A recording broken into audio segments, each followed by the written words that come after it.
ngebuang kopi tersebut, terus nuangin lagi nih sasetan yang baru, set, dan dicek juga airnya masih panas gitu kan, dituangin lagi set, dan ketika udah dikucek pas diminum, wah nggak beres. Si Udin ini langsung nengok kiri kanan, tak, ngeliat satu pohon ada yang nata. Lu pengen kopi, ngomong kalau pengen kopi.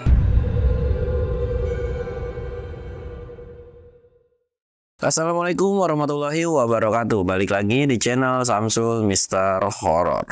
Dongeng horor gue kali ini gue bakal nyeritain pendaki barbar lagi nih. Buat kalian yang penasaran dengan ceritanya, kalian wajib tonton video ini sampai habis dan jangan lupa like, comment, subscribe, dan share video gue ke banyak orang. Dan buat kalian yang mau ikutan open trip, kalian bisa kunjungi Instagram gue di bawah sini. Dan buat kalian juga yang mau lihat video vlog gue juga, kalian bisa lihat di bawah sini. Dan gak usah banyak basa-basi lagi, kita mulai ke segmen donor. Dongeng horor dimulai.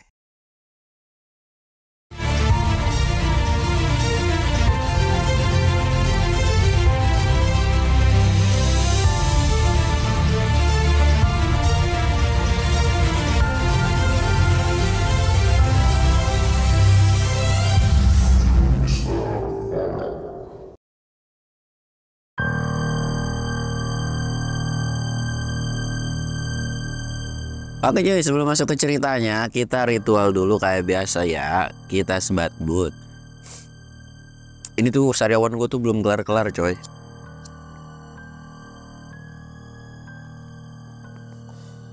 Dan jangan lupa minum.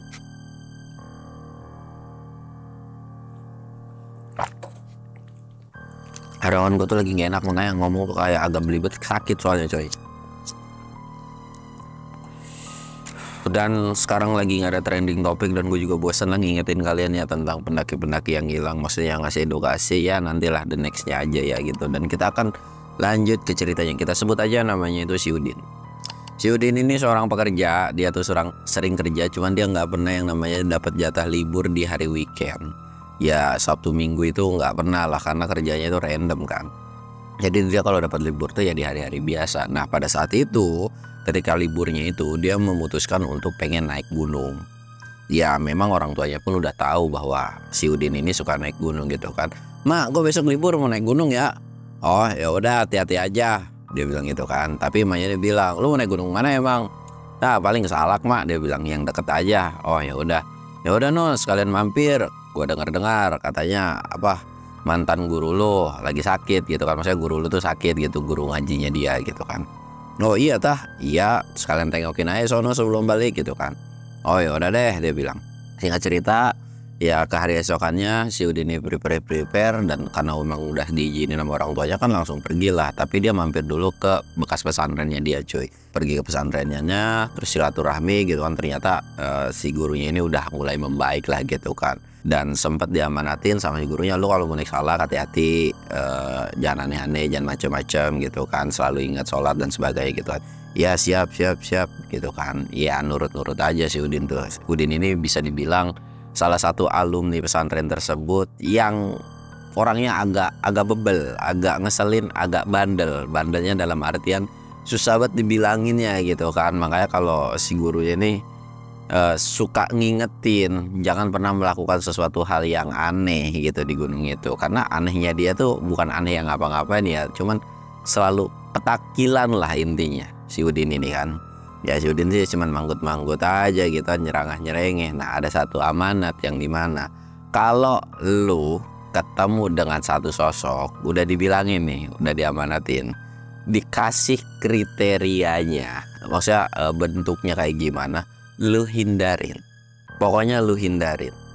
Karena tahu kan si Udin ini mau jalan mau naik ke Salak itu lewat yang santri gitu kan. Sebenarnya kan jalur Gunung Salak ini kan banyak lah rutenya. Cuman gua nggak bisa sebut satu-satunya karena dari sekian banyak jalur itu kan cuman 4 yang legal gitu kan, sisanya ilegal semua. Oh iya siap gitu kan. Nah di situ karena memang jalur itu memang ada beberapa spot yang menurut si gurunya si Udin ini ya agak rawan gitu, apalagi dengan orang-orang yang peka dengan namanya perdemitan gitu. Ya si Udin menurut-nurut aja dan nggak terlalu lama juga di pesantren tersebut, akhirnya pergilah dia gitu kan. Singkat cerita minta surat perizinan atau kasih maksi gitu kan. Nah setelah izin ini langsung lah berangkat, dan itu kondisi berangkat itu sekitaran jam 10-an, jam 10 pagi ya berangkat. Dan sekitar jalan 2 jam itu udah zuhur, karena memang dia harus sholat kan, akhirnya sholat dulu tuh. Dan di situ juga dia nyebat-nyebat, nyemil-nyemil, dan sempat kepikiran si Udin ini dengan omongan dari gurunya. Katanya, di mana ya tempatnya ya? Tapi gue kayak inget, tapi kayak nggak inget gitu kan. Jadi tempat area atau spot yang dibilang sama si guru ini kayak inget-inget, enggak gitu kan. Gue inget sih, tapi di mana gitu kan. Udah amat dah, nanti juga ketemu kali gitu kan. Ya dia masih aja nyantai itu nyebat, terus asik nyebat. Merasa bahwa memang gak ada hal apapun di tempat tersebut, akhirnya lanjut lagi kan. Lanjut lagi jalan. Memang dia yang santri ini gak ada pos pada saat itu. Pada saat dia ada itu gak ada patokan pos, dan ya kita sebut aja pos 1, pos 2, pos 3 gitu ya. Nah ketika dia sampai di pos 2, dia istirahat lagi tuh. Itu kondisi udah jam 1 lewatan. Pos 2 ini istirahat lagi, nyantai lagi, dan dia melanjutkan perjalanan. Kali ini dia nggak sadar bahwa jalur yang dia laluin itu ada percabangan. Ada percabangan, yang satunya agak ketutup, yang satunya kayak jalur asli gitu kan. Dia tanpa pikir panjang, dia kan langsung ngikutin jalan itu aja gitu kan. Terus jalan, ya tiap berapa jam dia istirahat, tiap berapa jam istirahat gitu kan. Sampai nemu titik di mana sekitaran jam 4 lewat. Si Udin ini ngerasa, kok gue kayaknya jalan ke arah yang berbeda ya. Tapi benar, jalurnya normal, nggak ada penampakan. Mungkin cuma pikiran gua doang kali gitu kan. Lanjut lagi tuh jalan tuh, walaupun udah punya feeling bahwa dia tuh sebenarnya kayak nyasar gitu kan. Terus lagi jalan, dan nggak lama ada orang berpakaian serba hitam itu nyenggol dia. Jadi lagi jalan asik-asik nih, tiba-tiba kayak di bahunya tuh disenggol gini, truk gitu kan. Siapa itu? Dalam hati si Udin ini kayak, orang mau permisi kek apa kek, main jalan-jalan aja gitu kan. Terus aja jalan tuh set. Tapi jalannya tuh cepet cuy, jalannya cepet tiba-tiba hilang. Si Udin tuh kayak, buset deh, itu jalan cepet banget, udah kayak orang-orang dikejar utang aja kali ya gitu kan. Udah lah bodo amat. Berarti bener nih jalur gua gitu kan. Karena memang udah lama kali nggak jalur sini kan. Ya udah terus jalan sampai sebelum maghrib. Dia masih belum nemu satu titik di mana ya itu entah pos berapa gitu kan, atau area yang dia hafal, tapi kok nggak kelihatan gitu kan. Kok beda ya? Emang begini ya jalurnya? Kok gua kayak lama? Perasaan kalau gua sendiri minimal jam 4 jam 5 tuh harusnya udah sampai. Tapi kok ini lama? Bahkan ini gua nggak tahu ada di mana. Ada-ada aja lagi. Udah lah, sholat asar dulu, sholat maghrib dulu gitu kan. Dia nunggu dulu, duduk dulu, terus akhirnya sholat maghrib. Setelah selesai sholat maghrib, dia coba ngopi. Pas selesai bikin kopi, kopinya ini kopi saset, kopi kapal selam gitu kan. Harusnya kan kalau udah dituangin air panas kan harusnya panas ya. Nah ini si kopinya itu langsung dingin dan hambar tanpa ada rasa manis. Jadi kopi yang dia seduh itu adalah kopi yang udah ada gulanya gitu kan. Pas dingin, kok dingin? Kok biasa aja kak? Apaan sih ini kopi gitu kan? Langsung dilihat, dicek bungkusnya, benar. Coba dah ini lagi kan, ngebuang kopi tersebut, terus nuangin lagi nih sasetan yang baru, set, dan dicek juga airnya masih panas gitu kan. Dituangin lagi set, dan ketika udah dikucek pas diminum, wah nggak beres. Si Udin langsung nengok kiri kanan, tak ngeliat satu pohon ada yang natap. Lu pengen kopi, ngomong kalau pengen kopi. Itu tuh bener-bener langsung kayak udah punya feeling nih bahwa rasa kopinya itu diseruput sama itu makhluk gitu kan. Nggak tahu itu bentukan makhluk kayak gimana. Dan disitu pun langsung bikin satu kopi lagi dan ditaruh, nih lu kalau mau kopi. Dan dia bikin lagi, dan pada saat itu yang diseduh keempat kalinya itu bener-bener manis dan panas juga gitu kan. Wah nikmat. Sedangkan si Udin itu nggak ada namanya rasa takut ketika dia diliatin atau ada muncul penampakan pada saat itu gitu, kayak bodo amat dah. Dan pas udah selesai ngopi langsung diambil lagi kan kopi, udah ya langsung dibuang tuh si airnya. Terus dia packing lagi dan lanjut lagi lah jalan. Di sepanjang perjalanan ini tanpa si Udin sadar, dia tuh sampai di sebuah tebingan yang sebenarnya dia juga nggak hafal di mana. Jadi ketika udah nyampe set, Nah di kirinya atau kalau dilanjutin itu bener-bener jurang. Jadi kayak kok bisa-bisanya kayak gini ya. Dan jadi jalurnya ini jadi ngarah harus belok gitu cuy. Ya udah tuh belokan melipir. Dan di situ ada sempet kayak was-was takut gitu kan. Kok bisa-bisanya ya gue jalan di pinggir jurang. Dan lagi sempat ngelamun mikirin kayak gitu, di depannya itu ada yang kayak yang lewat, wush gitu kan, wih awan nih, dan langsung nengok nggak ada apa-apa kan, astagfirullahaladzim, untung gua agak jatuh itu ke jurang itu kan. Dan karena memang pikiran si Udin ini udah punya pikiran yang dimana, wah nggak beres nih kalau gue lanjutin, dia tuh agak duduk sedikit dan kayak diem lah, nengok kiri kanan, dalam hatinya ngomong, siapa sih yang nyesarin gua? Bisa-bisanya nyesarin gua. Kalau memang lu pada mau nyesarin, wujudin perwujudan lu. Jangan yang namanya cuma bisa ngejailin gua doang. Gua hadepin lu. Entah itu demit bisa baca hatinya si Udin atau gimana. Pohon, ada satu pohon gitu. Itu pohon tuh goyang sendiri. Tapi nggak ada siapa-siapa. Udin langsung nengok. Dicari tuh kan pakai helm, dicari. Kagak ada sama sekali perwujudannya. Oh lu di situ tungguin, gua kejar lu, dia bilang gitu kan. Langsung tuh si Udin ini jalan. Dan walaupun dia harus nerjang semak belukar, tapi dia terus nyamperin. Dan ketika sampai di pohon tersebut, si Udin langsung nengok lagi kiri kanan. Dan si pohon itu tuh kayak goyang-goyang lagi, pohon yang selain pohon itu gitu, goyang-goyang lagi. Dikejar lagi pohon itu, dikejar lagi, terus-terusan begitu. Entah berapa pohon dia ikutin. Sampai akhirnya ketemu sebuah tempat yang pada saat itu enggak terlalu rimbun dengan namanya semak-semak. Ketika pohon terakhir ini kan, wah udah agak nggak rimbun gitu kan. Langsung nengok mana lagi nih pohon yang gerak-gerak gitu kan. Gua kejar kemana juga lu. Tanpa dia sadar, ini adalah tempat yang dikasih tahu sama si gurunya itu. Kayaknya gue pernah lihat, tapi dalam artian omongan dari si gurunya itu kayak nangkep ke kepalanya gitu kan. Jadi kayak gue tahu ini tempat, tapi di mana ya? Belum ngeh juga nih si Udin, belum ngeh juga. Dan ketika dia juga udah nggak tahu ada di mana, duduklah dia di situ kan sambil ngerokok nih. Gua tungguin lu kemana juga. Di belakang dia itu kayak ada yang lewat, tapi kayak apaan sih? Nggak ada. Dan itu seolah kayak bukan takut, tapi kayak ngerasa nggak nyaman aja si Udin ini.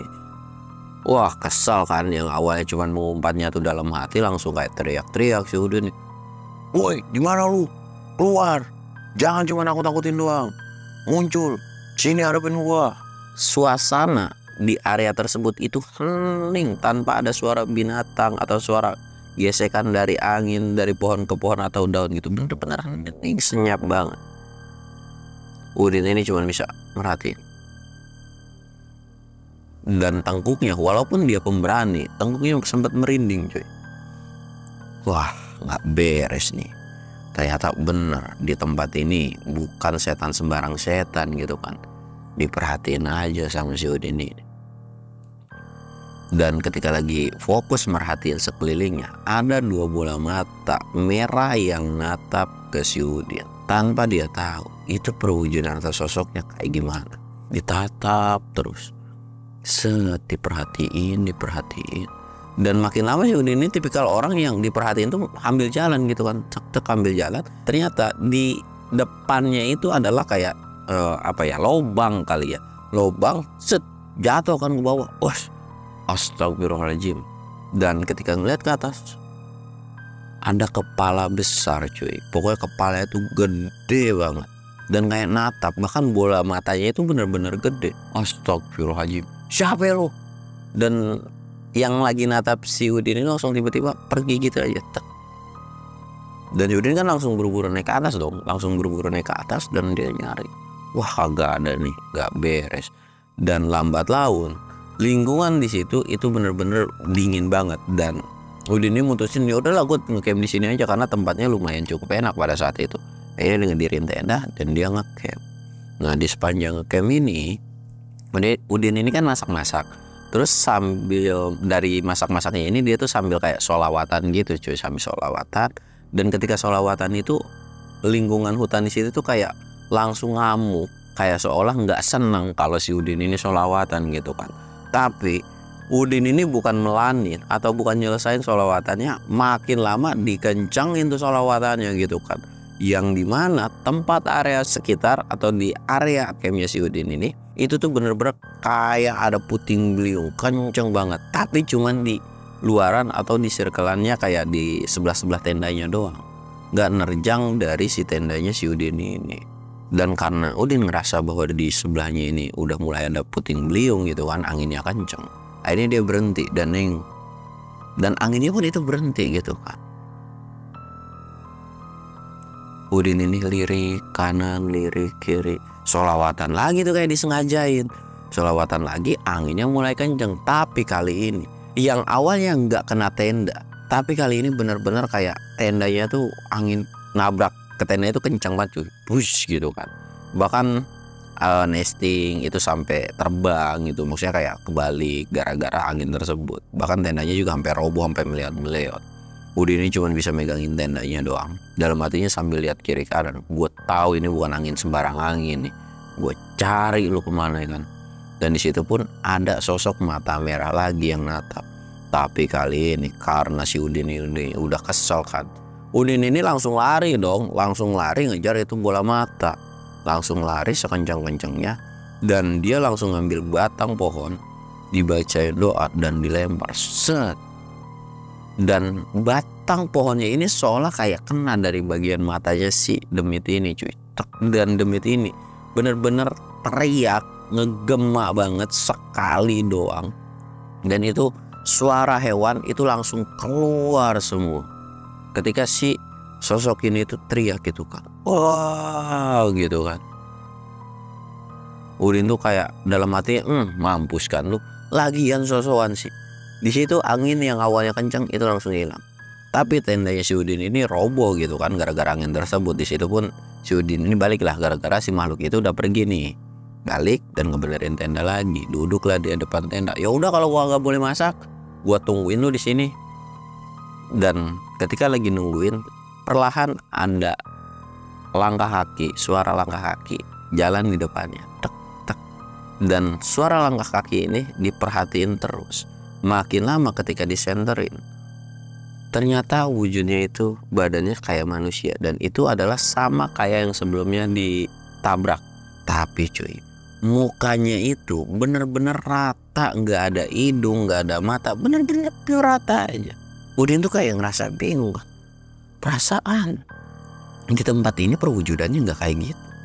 Kalau kata gurunya gitu, tapi kok ini mukanya rata, siapa ya lu gitu. Tapi sosok itu diem, dalam hati Udin, oh iya kan mukanya rata, nggak punya mulut, susah juga diajak diskusi ya, diamin aja dah, mau ngapain terserah dia gitu kan. Dan seolah bahwa sosok yang mukanya rata ini tuh merhatiin si Udin terus, diperhatiin lagi sama Udin, dipelototin terus kan. Sosok ini tuh makin lama makin ngedekat, lari dong sekencang-kencangnya dan nabrak si Udin. Jadi kayak digabruk di smackdown gitu cuy. Udin juga sempat ke belakang kan, gerak gitu. Tapi sosok itu tiba-tiba hilang. Lah, nggak ada, kemana nih? Woi, mana lu? Wah, Udin benar-benar murka dan kesel dong. Tapi cuy, memang demit-demit di situ itu benar-benar pada sakti banget. Udin cuma bisa teriak, tapi di belakangnya itu ada yang mukul, duk. Jadi pas nengok belakang nggak ada, di belakang lagi, duk, dipukul lagi tapi nggak ada. Sampai bikin benar-benar kesel banget sama si Udin tuh. Dan karena dia nggak bisa ngelawan itu makhluk, jadi kayak diem aja di tenda, walaupun dengan serangan fisik yang dimana kayak dia udah di dalam tenda nih, tapi kayak kepalanya ada yang jendulin gitu. Pas dilihat ke belakang nggak ada. Udin ya udah, dia tuh cuman bisa ngelakuin kayak baca sholawat, zikir dan sebagainya gitu kan. Walaupun badannya itu dipukulin, ada yang dicentulin, bener-bener dijailin banget gitu. Nah ketika dalam Udin ini berzikir, dan walaupun dia digangguin terus, Udin ini ngebuka matanya. Dan di depan matanya itu ada beberapa makhluk yang sedang natap ke dia. Perwujudannya nggak jauh beda kayak genderuwo semua. Nggak ada tuh yang namanya pocong atau kunti. Jadi bener-bener kayak bentukan genderuwo, cuman bedanya ada yang seukuran manusia, terus ada yang gede, ada yang gede banget kan. Oh, jadi lu pada yang gangguin gua ya. Ditatap sama itu genderuwo tuh si Udin bukan malah ciut, tapi melainkan kayak makin berani kan. si Udin dengan gagahnya petandang petendeng.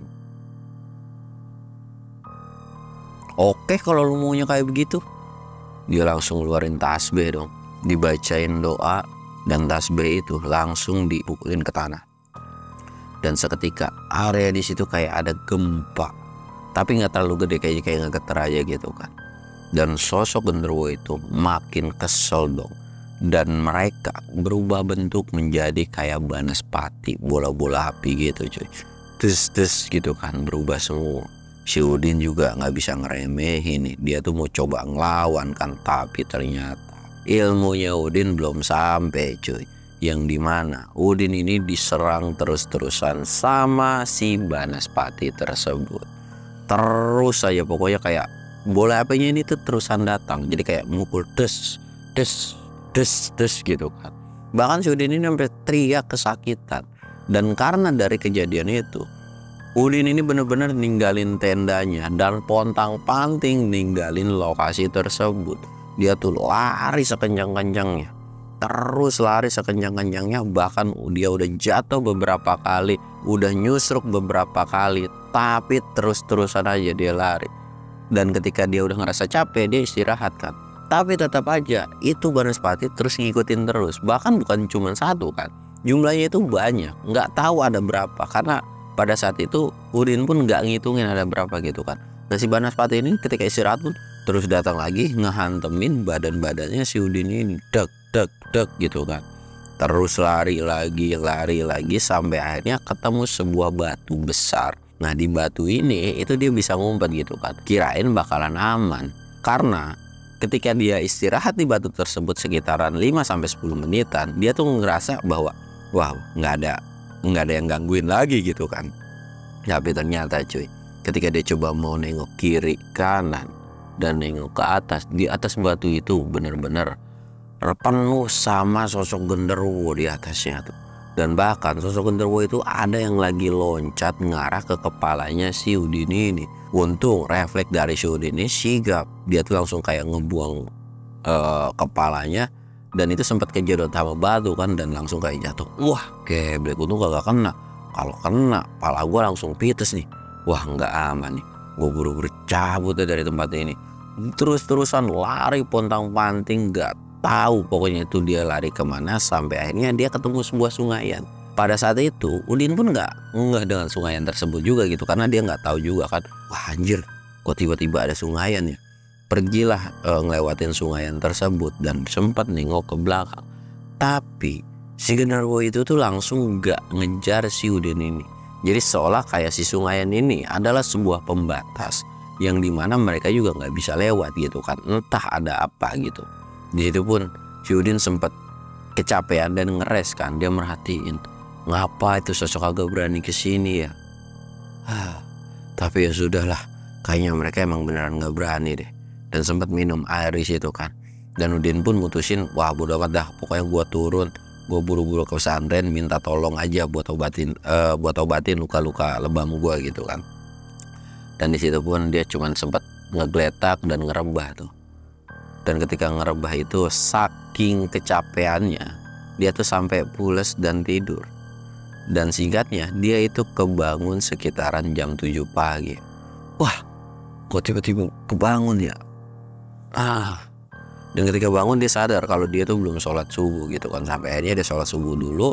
Ya walaupun telat, tapi ya setidaknya kan niat gitu kan cuy. Dia sholat subuh dulu, bodo amat pada saat itu. Dan setelah sholat itu dia langsung buru-buru nyari jalan, gimana caranya dia bisa turun.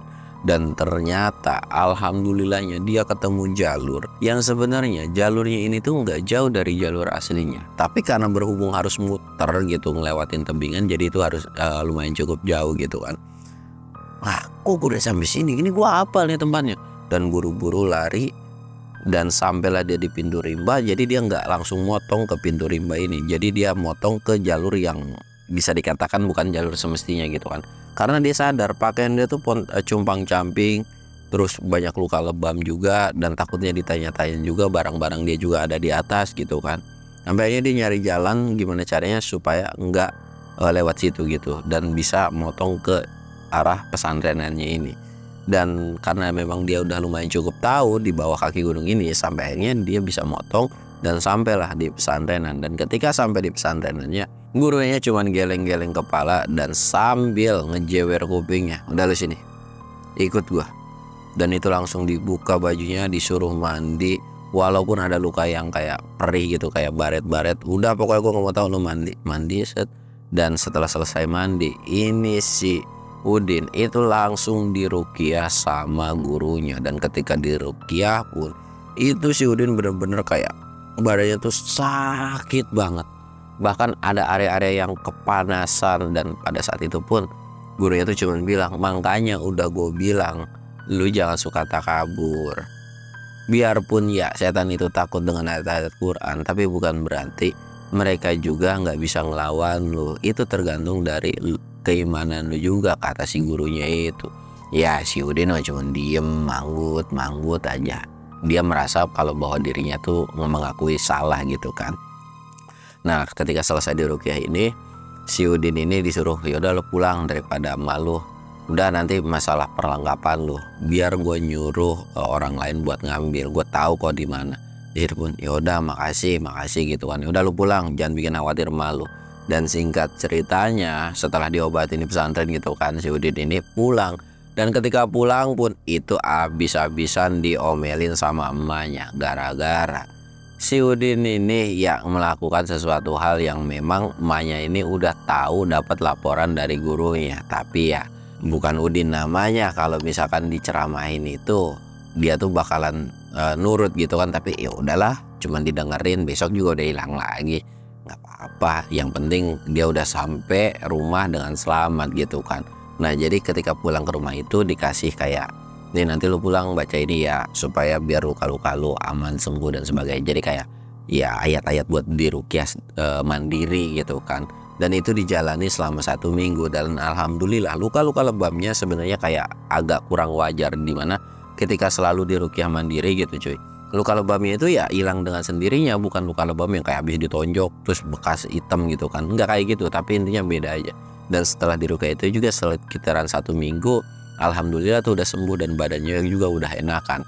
Dan barang-barangnya si Udin juga akhirnya dibalikin lagi, dan pada saat itu utuh, nggak ada yang namanya hilang satupun. Dan itu adalah pembelajaran bagi si Udin bahwa tempat itu memang benar-benar nyeremin. Dan emang namanya selaku manusia itu nggak boleh yang namanya takabur atau sok paling berani gitu kan. Ya di atas langit pasti ada langit, dan itu pun jadi pembelajaran yang berharga bagi si Udin. Dan sampai akhirnya cerita ini pun selesai cuy. Mungkin ceritanya cukup sekian. Segala sesuatu yang positif dari cerita ini silahkan kalian ambil, yang negatifnya silahkan kalian buang. Gua Samsul undur diri. Assalamualaikum warahmatullahi wabarakatuh.